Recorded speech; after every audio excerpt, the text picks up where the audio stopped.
اسلام کی بنیاد دیکھو، جب سیدی نے کعبہ بیت اللہ کی دیواروں کو بلند کیا، ارے باپ نے حضرت ابراہیم علیہ نبی علیہ السلام نے تعمیر کی، بیٹا حضرت اسماعیل علیہ السلام۔ اب توجہ فرمانا، آپ نے مزدور کا کردار ادا کیا، باپ نے مستری کا کردار ادا کیا۔ جب کعبہ تیار ہو گیا، مسجد تیار ہو گئی، بیت اللہ تیار ہو گیا، تو اللہ کے نبی نے وہاں پر کھڑے ہو کر 3 دعائیں کی۔ سب سے پہلے فرمایا کہ اے اللہ اسے امن کا شہر بنانا، اے اللہ اسے امن کا شہر بنانا۔ دوسری دعا فرمائی کہ اے پروردگار عالم یہاں کے لوگوں کو نمازی بنانا۔ تیسری دعا فرمائی کہ اے پروردگار عالم جب یہاں پر امن قائم ہو جائے، یہ لوگ نمازیں پڑھنے لگ جائے، قیامت تک ان کے اوپر پھلوں کی بارش فرما دے رہا ہوں۔ جب کعبے کی بنیاد کسی چیز پر رکھی ہے تو ایمان کی بنیاد بھی میرے بھائیوں حسن اخلاق بھی رکھی گئی ہے۔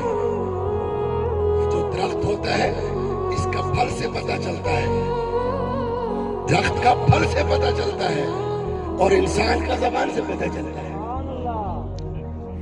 تو سب انسان کا زبان سے پتہ چلتا ہے، درخت کا پھل سے پتہ چلتا ہے۔ اگر لیمو کا درخت دیکھو تو اس کا پھل کڑوا ہوگا، نیم کا درخت دیکھو اس کا پھل دیکھو اللہ اکبر، مگر جب آم کھاؤ گے مومن کا پتہ حسن اخلاق سے لگتا ہے، مسلمان کا پتہ حسن اخلاق سے لگتا ہے، مسلمان کا پتہ اس کے ریلیشن برتاؤ سے لگتا ہے۔